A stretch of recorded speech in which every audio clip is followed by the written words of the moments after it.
ways he includes like DEI and inclusion. So if you could give one welcome to Savneet. Well, first of all, thanks for having me be the first SHEspeaks series member. I'm going to give a few quick, super fast PSAs. The first is I talk really fast, so feel free to raise your hand if you can't understand what I'm saying. And my second PSA is that I would say this is one of the very few times in my life I'm speaking about a subject that I am incredibly far from an expert. And so this is very much about our journey of DEI and creating balance within PAR, but it's not like we know the solution, or nor do we really have the path someone else to follow. It's kind of a little bit of what we're doing to hopefully get a little better at something that we think is really important. So I'm not an expert, and I would love lots of questions because I talk super fast and I will be done with my slides really fast. So before I kick off, I'll tell you a little bit about myself and our company because I think it's important to have context when you hear from anybody. And candidly, you'll probably not remember a lot of what I talk about. You'll probably remember more of the stories about our company and so what I'll talk about today. So our company is called PAR Technology, and it's a really, really cool American entrepreneurial story. Our company was founded in 1968 on a U.S. Air Force base. So back in the day, the Air Force was the high-tech part of the Department of Defense. And this sounds kind of funny to all of you, but back then, the government decided to put Air Force bases in really random parts of the country because they were hard to get to, and time the Soviet director would be able to find them. And so they put a base in the middle of nowhere upstate New York. And like when I say the middle of nowhere, I'm talking like cows are like next door. And they put these bases in the middle of nowhere, and they put all these incredibly smart PhDs in the room and said, go do stuff to like figure out what's happening next. And so our founders were in the Air Force, and then after the Air Force, they had the Air Force pay for their education, and they ended up on this Air Force base doing research for the Department of Defense. And when they were there, they discovered the computer. And they had this idea that the computer would be a really cool way to predict the future. Because if you had a bunch of data, you could stick it in the computer and come out and predict the future. So they were way ahead of their time. And so they started doing this on their job, and they realized that they were way ahead of their time. They were like, wow, we could like totally make a business here. And so they both left the Air Force and started a company called Pattern Analysis Recognition. Now today you call that machine learning or artificial intelligence or Palantir, whatever you like. But back then it was super novel. And they made a deal with the government where the government would give them a bunch of research and data, and they would stick it basically into a computer and spit out to the government. And so it would say, hey, we did all this research and we think there's a communist uprising happening in this country, or we think there's something happening over here. And so for 10 years, they built a company selling this research back to the US government. It has nothing to do with what we do today. And along the way, the two of them decided that they wanted to do something different. And they both came from Italian immigrant families, and they both gave all the money they made to their mothers. And so one of their mothers took all that money and she bought a McDonald's franchise. And when she bought that franchise, she herself decided to work inside a McDonald's store. And when she was there, she started telling her son, you know what, like, this McDonald's system is a total mess. And they'd say, why, Mom? And this is not my words, it's her words. She can get away with this. She was an Italian immigrant. She said, they don't teach American kids how to do math. And so they keep messing up the count at the register. And so on her advice, they went and built what we call today the point of sale terminal. So when you go to McDonald's, you see that this device they're typing on, PAR actually invented it in 1978. And as luck would have it, they put that little device, it was a wood box actually with some buttons on it, in their mom's store. And then other McDonald's franchisees, so other people at McDonald's stores, happened to be vacationing in that same town their mom's store was in. And they all said, hey, I want that thing too. And so they started selling it to all these McDonald's stores. And then McDonald's came in and said, no way, you can't do this, we didn't approve it, and they shut the company down. But a few months later, McDonald's called them up and said, hey, we spent $55 million at IBM trying to do the same thing, and we couldn't do it. Can we buy it from you?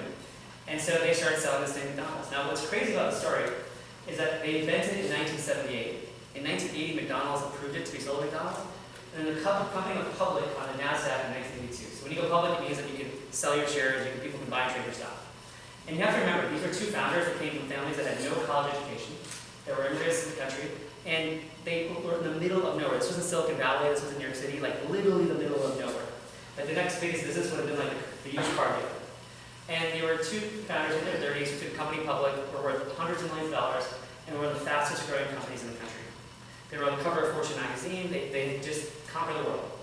But in all that success, they kind of made a massive strategic mistake, which was they messed up and started focusing a lot on hardware and services, so like the box, but didn't realize that it's actually what's inside the box. It's the software inside that really matters.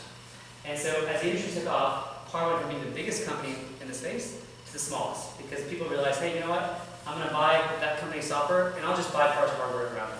It's sort of like, you know, if you had an iPhone, you buy iOS and buy whatever hardware you wanted. And so PAR went from this company that was super, super big, thousands of people all across the world, and slowly worked its way down. Fast forwarding a bit, in 2014, the company made an acquisition. They bought another company that sold software. And the idea was, okay, we'll now get back in the software game. In 2018, I joined the board of the company, and being on the board of the company is like a governance position, sort of like historically it's a bunch of old white dudes that sit around and tell the management team what to do. But the world had changed, and they had come to me and said, hey, you're in your 30s, you just built a big software company, you've got, you know, would you be interested? And I actually said, I'm not interested. I was like, this is like a company in the middle of nowhere, it's like, oh, you know, New York. I'm living in New York City, I have no desire. But I met the founder of PAR, and he said something that always stuck with me that's probably relevant to this conversation. He said, hey, he's in his 80s, he's super smart and sharp, and he said, you know, never in my life would I have imagined putting a 30-year-old on the board of my baby who looks like you, who talks like you, he's from New York City, but I'm willing to embrace how much the world has changed. And I hope you embrace my change and give us a chance to sort of take your expertise. And so I said, wow, if someone could be so humble after all the success in all these years, I should try to open up. And he was very specific words, like he was sort of candidly being like, yeah, I just didn't think of you as something worthy of my role before. So I joined the board of the company, and 8 months later, I became the CEO, and I've been running it ever since. And it's a crazy story that I'll say. There's a lot of good podcasts about it. But we took a company that was 10 weeks from going bankrupt into $1 billion company 2 years later. And a lot of what we did was align on our values. And as you get, I'll go through the presentation in a bit, but I would urge all of you, while this is not the top of my presentation, is that as you guys figure out what's next in your career, one of the things you really want to focus on are the values of the organization you go to. Because in the end, your experience will be dictated by how the people you work with operate. Not necessarily the industry you're in, not necessarily the talent that they're in, but how they operate is what you learn from. It's kind of like a family. You can have two parents that went to Harvard, you know, crazy successful, but if they don't operate well, the kids kind of end up messed up. And in a company, your values align how you operate and work together. And a part of what we do is align on our values. And so it was a really big part of it. And that was our story. And so what we do, I see all this was, we kind of envision a world where software is the new restaurant. And what I mean by that is, if you go into a restaurant today, you'd be shocked how much technology is in that little store. Literally every part of that restaurant has some software running, whether it's your payment, whether it's the person typing, whether you're ordering on your phone. It's also in the kitchen, it's also in the supply chain. Everything is managed by software. And what we realized is that restaurants aren't tech companies. They weren't meant to build software. They weren't meant to have tons of different software products running. And our goal at PAR is to build a platform for you to run your restaurant. Does that make sense? So what's happening today is that lots of restaurants before the pandemic would sort of say, okay, I'll have a little bit of technology here and then, I'll figure it out. And the pandemic came and they're like, oh shit, I need to have a mobile app, I need an online ordering system, I need to have Uber Eats, I need to have DoorDash, I got all these things connect. And they got so overwhelmed, they spent all this money and none of it worked. And so our goal at PAR is to kind of put that together. And it's been an amazing journey for us. We built a company that serves all these logos, so you guys have definitely met one of our customers. I think there's a sweet green here. And a lot of what we've done is create this idea for an industry of creating a unified solution to solve your problems. Now, you're not going to hear much about PAR, but one of the things that I think is helpful is that last year we put out our first ESG report. And ESG is a massive trend in the corporate world where we talk about your environmental impact, your social impact, and your governance impact. But at PAR, as a software company, really the key part of our ESG is our DEI strategy. Now, when I came to PAR, I'll tell you a story that sort of reflects this. We were a company in crisis. I came in Q4 2018, and on my first day, the CFO says, hey, Savneet, we've got 10 weeks of cash left, or we're going to go bankrupt. And I'm like, oh my God, I thought I was going to have this great job, be the CEO of this big company, go tell my friends and family, put it on Instagram, and now we're going to go bankrupt. And it was a really scary time because I worked super hard before this. I built this great reputation. I was living in New York, having a great time, and all of a sudden I'm put in a situation that was unexpected. And the first thing I had to do, which was terrible, was we had to lay off 150 people or 120 people, literally my second week on the job, because you don't really save the company. And when I told our board, the board that I used to be on, and say, hey, I have to unfortunately do this crazy cut. They called me up and said, hey, we're going to be honest with you. You shouldn't be the one to fire them. I said, why?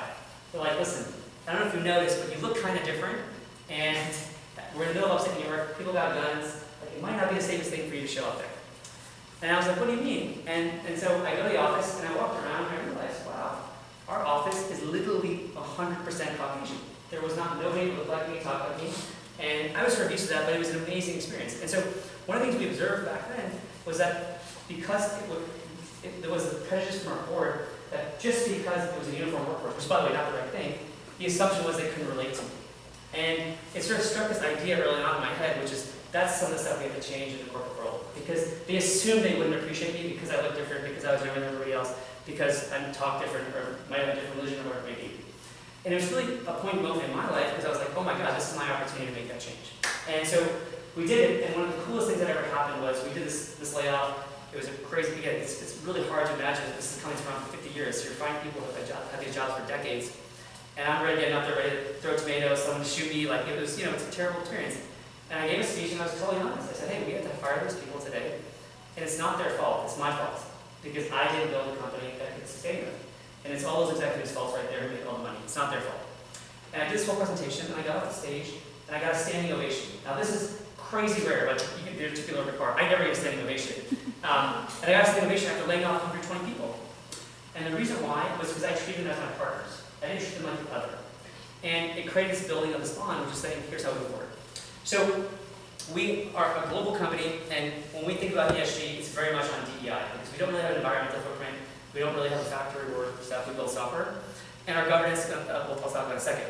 We're all over the world, and we happen to have an office in Austin, so just if you're looking for an internship, talk to those two. And we're a growing company. Our software revenues have grown almost 10 times in the last 4 years.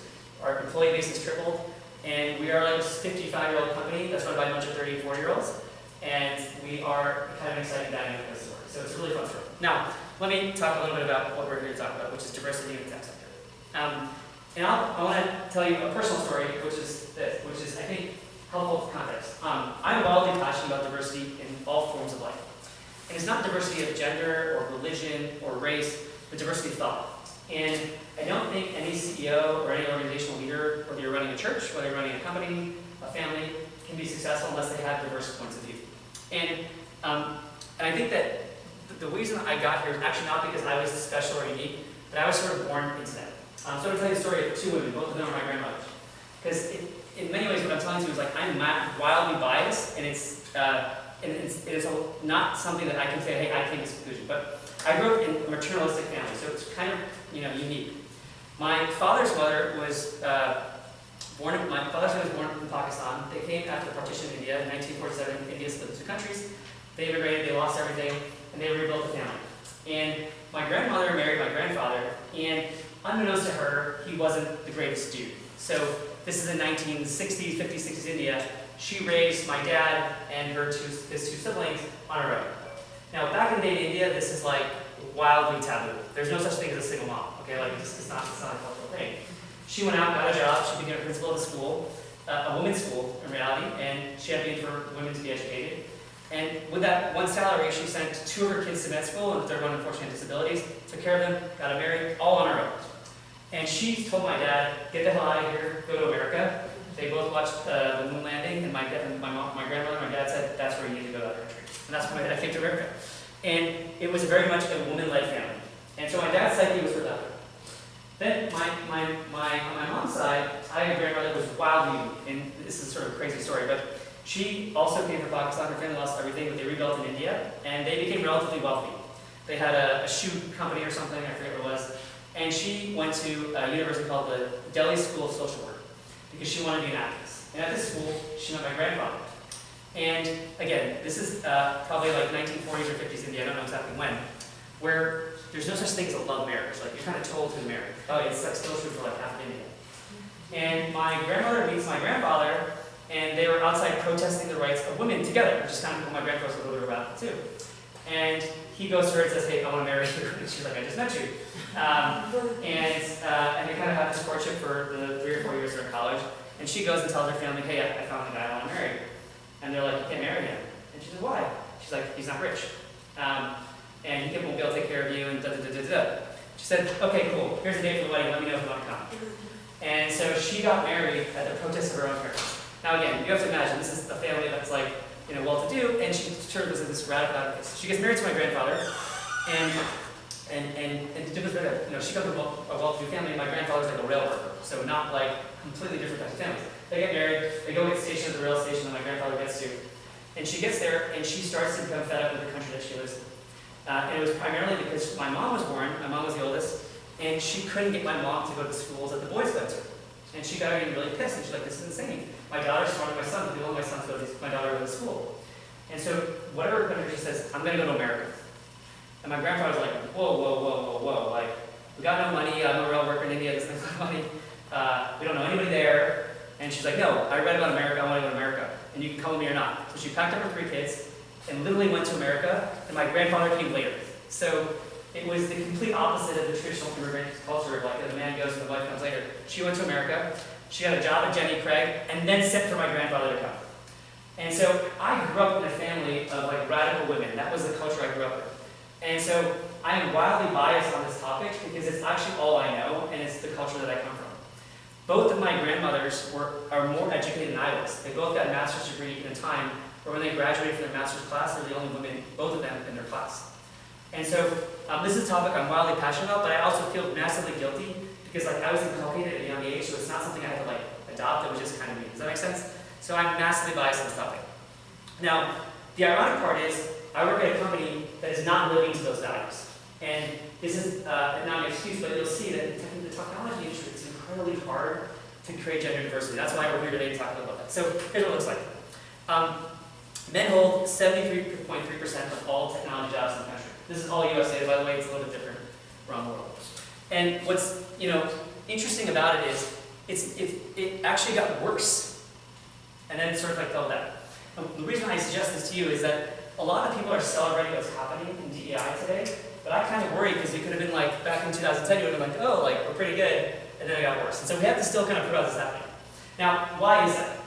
The most common answer that you'll get if you talk to people like myself or HR departments is that the number of graduates in technology type fields, whether it's engineering, product, QA, are way more geared to men than women. And then secondly, internationally it's worse, and so as we have immigrants come in that are technologists, it's them. And that's kind of the excuse, okay? And it's pretty uniform. You can talk to any tech CEO and they'll start telling you the same thing. And the challenge is that none of us, and I really believe this, most CEOs don't really want it to be that way. You actually want gender balance. Because our customers are you, right? There's a mix of people you want, and it doesn't create the right workforce. And so the question is, how do you actually do this? What can you actually do to change this impact? Because, is that you can't actually just overnight just snap your fingers. And so a lot of what DEI in the corporate world in our company is like, how do we become a more attractive place than the next company? And so it's just like any other business problem, you gotta figure out how to attack that problem when there's a short supply. So I always look at it as like, when we're trying to sell a product, we gotta figure out how to sell more of that product. And this is we have to convince more women like yourselves to come to PAR because everyone has the same challenge. Does that make sense? There's massive supply demand imbalance. And a lot of what we're trying to do is create comfort. So this is our data. So we're very transparent at PAR. So 30% of our company is female. 30% of our organization is females in leadership roles, and 8% are Hispanic. And what we've done at PAR is first said, okay, let's first figure out where we are. And in any problem, as you grow up, you realize is like we need data. Everyone can certainly complain. And so we said, okay, let's just align on the data. And so we started here. We said, okay, we've got 30% of our workforce is female. But then let's unpack this a bit. How much of that workforce is in leadership roles? Well, okay, that's pretty good. But then how many of those work in engineering? How many of them work in product? How many work in sales? Marketing? And the real problem with the corporate world is not that moving this number from 30 to 35, which will happen. Women, if they're more female graduates than male graduates, this will continue to happen. It's actually getting them in the right roles. And what I mean by that is, how do you get more women in the engineering and product roles, which is the fastest growing part of our country's economy, but also how do you get them into leadership roles? And that's actually the hardest part of this whole thing. It's not actually getting more women, it's getting them in the right roles.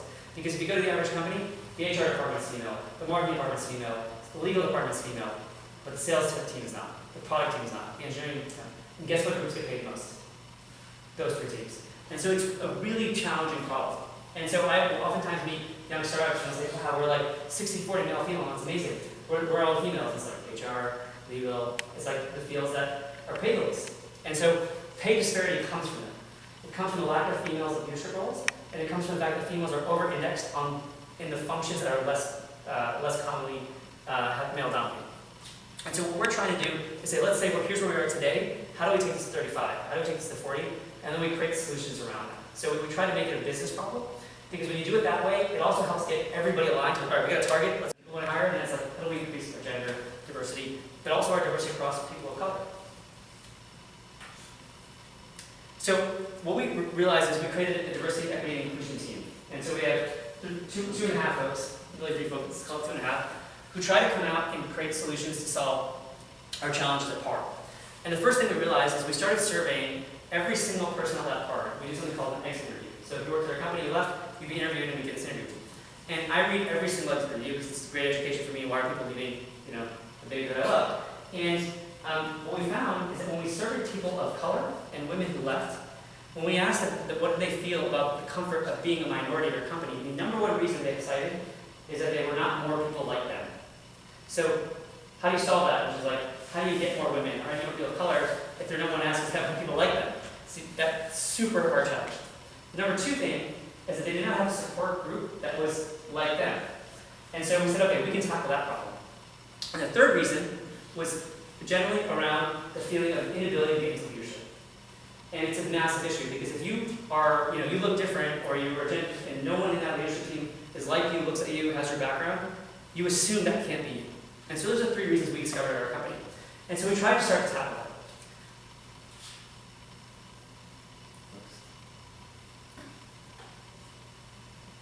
So we tried to first talk about our culture. And in the end, culture determines all of those three things. And so we created a few things that I think are useful and relevant. The first is we created a mentorship program.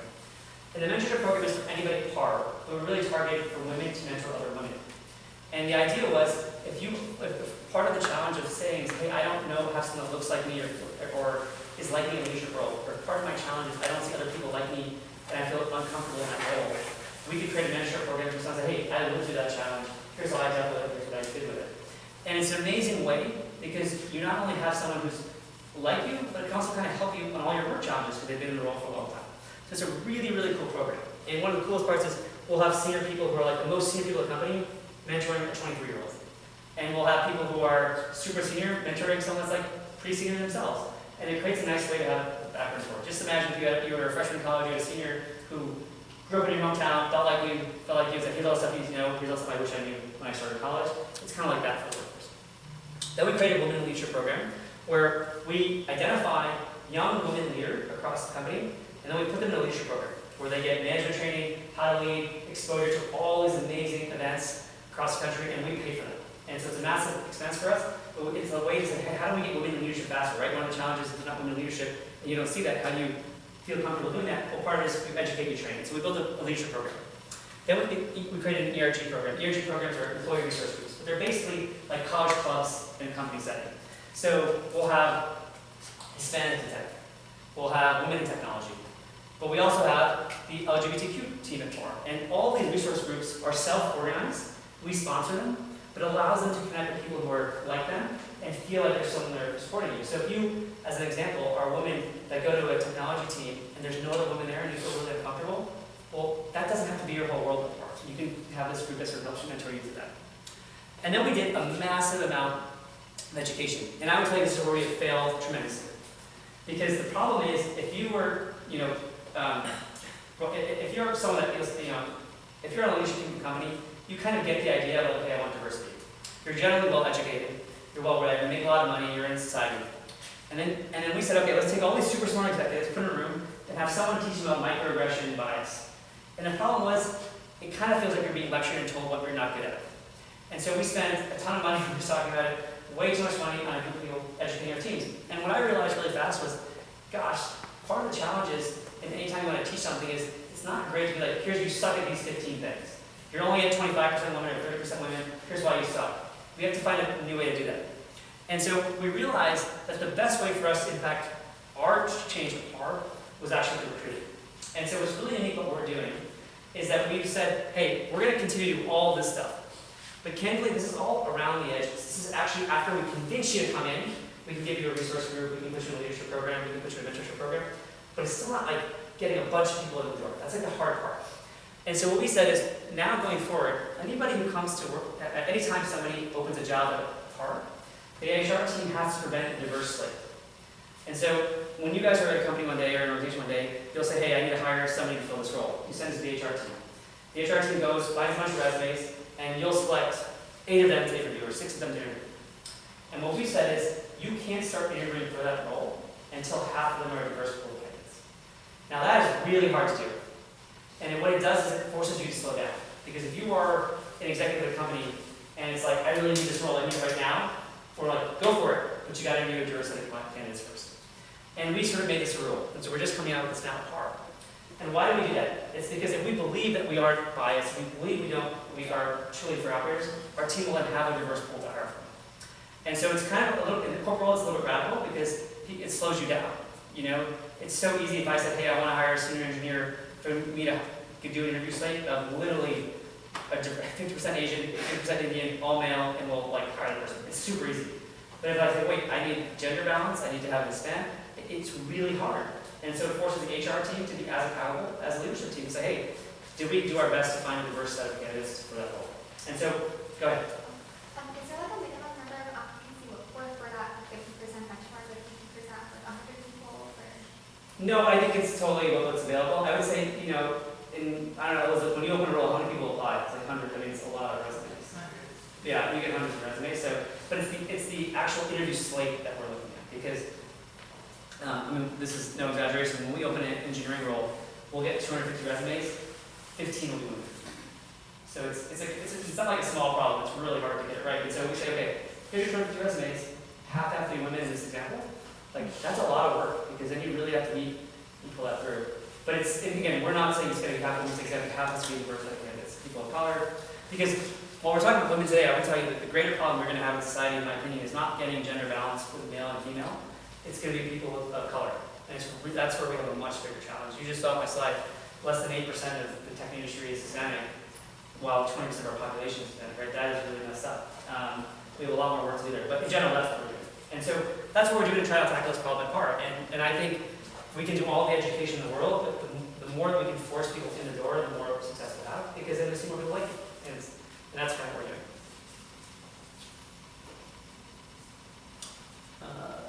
We talked about, let's about like, anytime, anywhere you go work, go join these programs. Like, these programs as a company, I wish I did this as a kid, but the networking that you get, the leadership training, it's really, really fun. And I would say, we do a lot of surveys at PAR of like, hey, does this program work or not? And literally our mentorship program is always like the thing that people love. And we never have enough mentors and too many mentees. I think I'll talk about this. So I'm going to end on a small little story. So I mentioned my family and sort of like the impact of women in my life. And I'll tell you my story. So I have a younger sister. She's actually an entrepreneur. And she got married, I think like a year and a half ago. And she met her aunt, my dad's sister. And they've always had like a potential relationship with somebody that's really random. And she pulled my sister aside, because my sister said, hey, I'm getting married. I think I'm going to stop working. I think I want to like focus on having a kid. I don't really love my job. And she like very forcefully grabbed my sister, and I remember really well at the wedding. And she's like, don't you ever stop working. My sister's like, who the hell are you to tell me? Like, she's like, my mom told me if I ever stop working, that I have a chance of being alone. And my sister took it as this like amazing thing, which is like, wow, my grandmother's telling me through my aunt I should never stop working because I never could be at the risk of a man leaving me or ever being fragile. And I was just like, that's also the saddest thing in the world, because that's coming from a point of fear. It's not coming from a point of opportunity. And to me, that's actually what we need to accomplish. And years ago, I met a woman named Sally Krawcheck. Sally Krawcheck's an amazing woman. She was the president of Merrill Lynch. She was the first woman to be the president of Wall Street Bank, which is a really hard thing to do. And she was on the board of a company I started. And she gave a speech in Chicago that I was at. And my wife and I has very similar twins. Anyways, and somebody asked her, what do you think about the challenge of bringing women into the workplace? And she made this amazing comment, which was, she said, the problem with it is that you think we're equal, male and female. She said, we're not. She says, the way that I look at something is completely different than the way that my husband looks at something. And you want us to look at it the same way.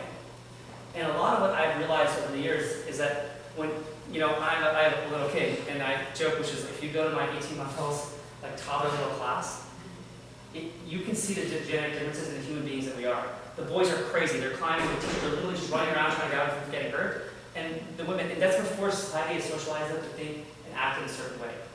And one of the things we have to do as corporations, as a society, is also realize we are different, and we have to embrace those differences. And we have to actually say, it doesn't need to be equal, it needs to adjust for that type of person. And this is not just about being male and female, it's also different cultures around the world, different religions around the world. You know, we operate in India, and we have an environment where we have people of literally like 15 different faiths that all have different times they gotta pray, go somewhere, and we can't say we operate this way. In a similar sense, we can't say that a male and female have to operate the same way. And so a lot of what you're seeing happening is trying to adjust to what's happening. We have a number, remote work has been a huge boom for our culture of adding women to the company. Why? Because it allows you to be at home with your kids and work, and that actually added to the enrollment of the part. We created programs for women's health programs. We gave adoption benefits. We started realizing that we needed to put more stuff ourselves out there and candidly deal with some critique in order to be honest with the fact that, hey, we're not all the same, and that's okay. And I think over time, I've sort of realized this. My wife always does this thing where I talk about this sometimes, and she's like, she always uses an example. We have a little kid, and I don't know how this happened, but he has like a fro, like a legit fro, like it's like a 6 or 7 inch fro. And so he's very cute, obviously biased. And we live in New York City, and she would go around, and other moms or people come around and be like, oh, look how cute your kid is. And I sit there like, yeah, my kid is cute. Like, sort of like egotistical, like my kid is so cute, but someone wants to touch my kid. And my wife is a very pouncy bird person. She's like scared to try to touch her kid. And I'm like, that is just a genetic difference in the way we're wired. And when she tells the story to other women, they're like, oh my God, it's the same thing. And the point I'm making is like, we have to embrace these differences and adjust for them. When we do a survey at our PAR, we moved to remote work like almost every company in the world. When we do surveys around, do you want to come back to the office? The majority of people say, I don't want to come back to the office. But the wildest part about it is so much more levered to females not wanting to come back to males. So in our environment, it's like 80-20, 80% want to be remote. But of that 80, it's like 90-10 on the female side and like 70-30 on the male side. That's a massive difference, right? And that's like just understanding that, hey, there are different needs, there are different roles and families that we have to adopt and be used to. So we spend a lot of time on that. And I'm super proud that we've got some badass women at PAR. Our head of all our business units, equipment, our general counsel, our legal, soon to be our head of sales, our head of IT, are all, by the way, which is a very rare role to have a female. Elizabeth raised her hand. She's a stud. You all should talk to her after. I don't know how many other heads of IT are women in your role. Like, I don't know, I've never met any other than you. And so we continue to try to add that diversity at the top so that young women can see Elizabeth and say, hey, I want to be you one day, or tell me how I can go, whether I'm working in finance or HR, how can I reach the top like you? And then we've been recognized, a number of our women, International Women's Day won a bunch of awards. So Brittany runs marketing. She won Hospital Technology's top women in restaurants for Innovator, which is pretty cool. Ellie was ranked the top women in food, and then Shama, who runs customer success, is the top woman in breaking barriers. And so we have a lot of dynamic women who are kicking ass, and you can see our head of IT, our head of marketing, our head of sales, our head of HR, and our head of legal are all women. And so we're getting to that point where like women at PAR should feel like they're welcome because there are lots of other women there. And so this is a shout out for PAR. Come work here. Lots of young women are working at PAR. Anyways, any questions?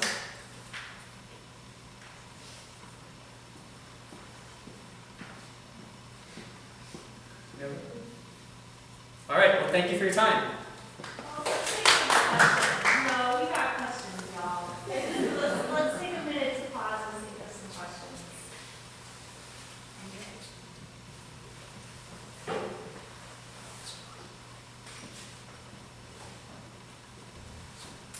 Is there something that you look back like in your journey, like how you came to PAR?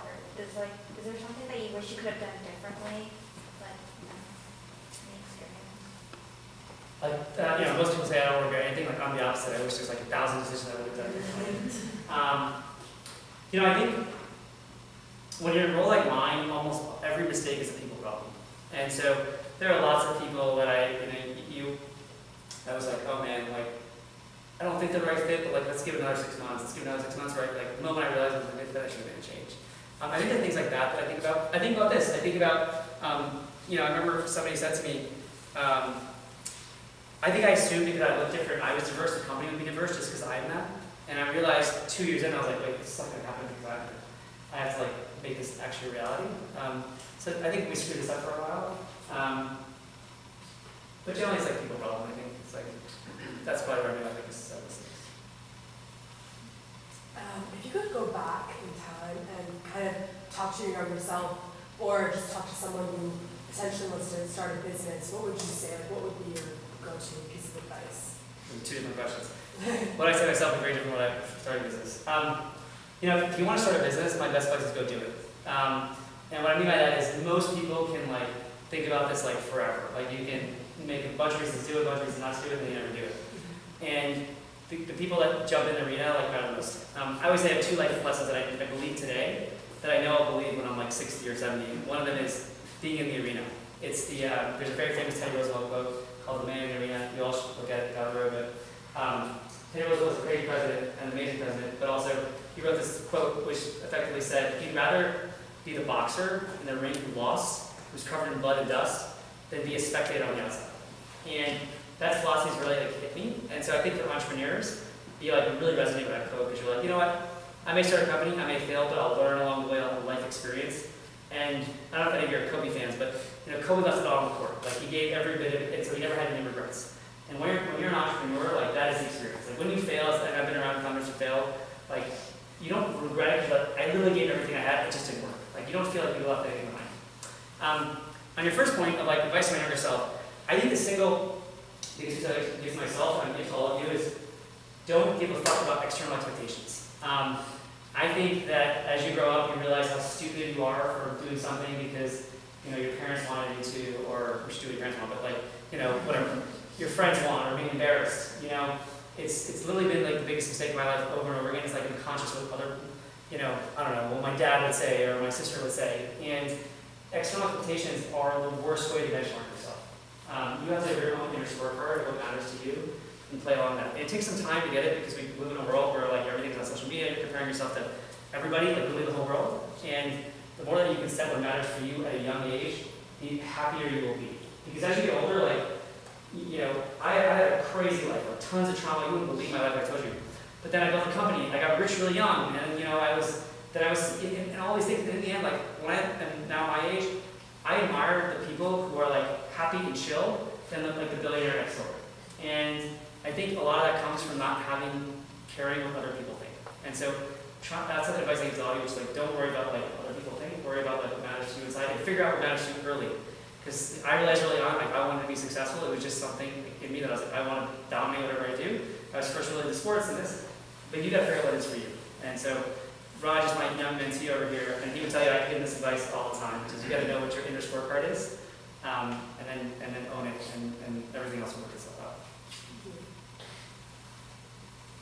A follow-up to that, like how do you know what your inner scorecard is? Because like at this age, like I feel like we're having to like make so many decisions, like oh what's like your next career steps going to be, like what is like all these decisions, and so how do you like align your inner scorecard with that? So you guys have a massive advantage in life right now, which is you can act like an idiot, it doesn't matter. And so I really encourage anyone that is like at your age to ask a ton of questions. You know, that Teddy Roosevelt quote, you know, really had a lot of impact on me because, you know, if you're in the arena, like things happen. You know, the guy that asks the girl out, he can get rejected, but he'll still get the date, versus the guy that's thinking about it 10 times over. Or the person that raises their hand for the job will get the job, even if they don't deserve the job, because the person that deserved didn't raise their hand. And, you know, as I grow up, you tend to know it. I keep thinking on these two in the back, and I'll do it again. Raj over here, Raj is just a couple years out of college, and we just moved to Austin a week ago, so he's now in Austin now. But he wanted a job out of college. I think he right out of college, right? He played a year of professional soccer, and then he needed a job. And I said, listen, man, we got no jobs here, like, but you can come in as an hourly intern making whatever, $10 an hour. He went to college, like he's a smart guy, he's a CBS major, and he said, I'm gonna go do it. And I'm like, are you sure, man? Like $10 an hour does not go very far, like in New York. And he comes did it. And you know, and he put his head down, and busted his ass, and 3 years later, he's like one of our most supporting entire company, he's like 25 years old. And the point I'm making is that like you kind of have to like get in the flow. And so the beauty of like what you're doing right now is you can actually ask a million people. So if I was your age, I'd be calling up people in different roles, like, what is your job like? What is your job like? It's not like, you don't want to ask like, how much money do you make? Or it's like, what is the day-to-day life? Like, are you sitting on your desk making phone calls all day? Are you doing this or that? And then I would try to get as many internships and work experience as you possibly can. Because the earlier you can figure out what you're passionate about, not what job you want, but what you're passionate about, the faster you'll find like an amazing path in life. And so, I didn't know what I wanted to do when I went to college. I went to college to play tennis my sophomore year, and I was like, oh, I want to be that guy. And those magic moments happen when you expose yourself to lots of different stuff. And so I would ask a ton of dumb questions, and I would literally ask every person you can, tell me what a day in the life is like, and you'll figure out what's happening. But it has to be an active process. Like, don't sit there and let it come to you, because there's so many people I'm like, oh my God, like, it would be so amazing if you just put it over there. Try to make it an active process. Thank you. Sure. I have a question. When you were implementing like all these great like diversity programs, did you face a lot of resistance? And like if you did, how did you kind of combat that? Or like if any? So I would say, listen, on average, I don't think people are generally against diversity. I think it's actually, unfortunately, I think like articles in the media make it sound so much worse than it is, but people like want to embrace it. And I think, what I was really touched by is the men at the company were as passionate about the women. In fact, I'd say they were more passionate about it than the women at the company. And I think that there's there. Now, the stuff that gets, dicey is, we gave benefits for those that needed reproductive rights. We gave benefits for adoption. We gave benefits for all sorts of things that became dicey, but it was what the constituency we wanted to support. So you at times face that, but in general, I found people very supportive. We'll see what happens now, because by slowing down recruiting, it's a big deal. So we'll see how that works. But in general, I found people are pretty receptive. There are certain things that become dicey, but in the end, you have to make a decision on what's what you want to stand for. And we wanted to try to get more women in our company.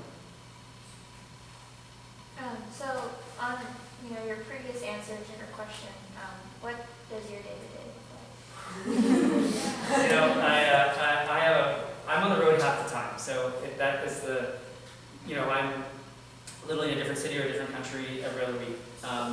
Usually, here I'm in Austin today. Yesterday I was in Miami, and tomorrow I'm in DC. And I'm usually meeting employees or customers and saying what's going on. But like my normal day-to-day kind of goes like this. I wake up in the morning, I go to the gym, I come to work, and my day will be a mix of what we call one-on-one, so meeting with the executives and saying, Elizabeth, how are we doing our priorities, how are we doing on this, and saying, how are we doing one-on-one.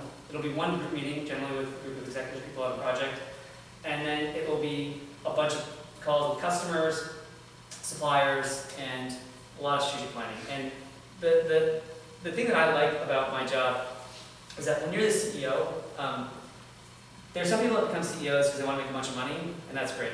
And I believe every CEO is way overpaid for what they do, myself included. There are some CEOs that go there because they like to build, and there are some people that are CEOs because they like to build human beings.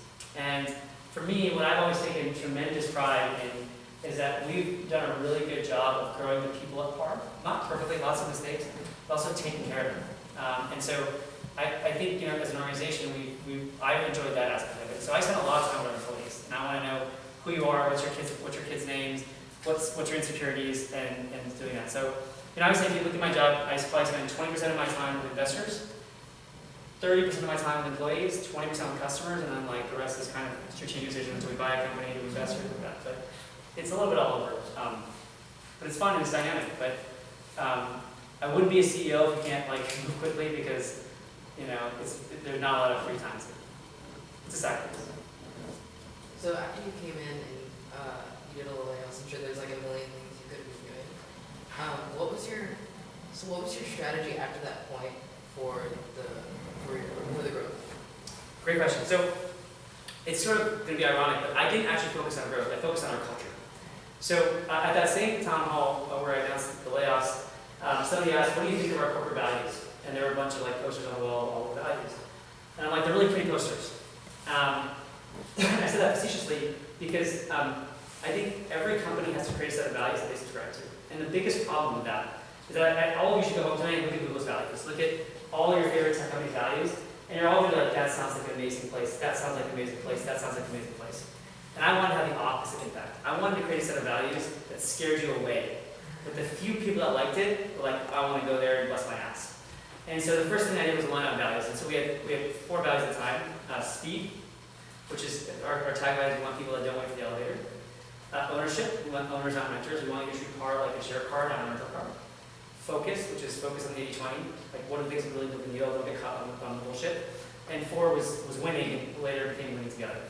And the key part of that was, like, they were pretty intense. Like, if you get speed, ownership, focus, like, you're like, this is probably not going to be a 9-to-5 job. Like, this is probably not going to be easy.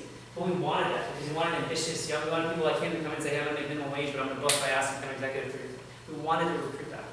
And I know it sounds funny, but to me, the business is about people. It's not really about, like, amazing, like, we are strategic, you know, as Elizabeth, I got a whole plan, I'm going to dominate the whole industry, whatever. But it's about the people that matters more. And so I really obsess on the people. And so we did a really good job, you know, candidly, of moving people out. We're like, hey, these values are yours. Like, you should go get a great job. We'll give you a great reference. Move on.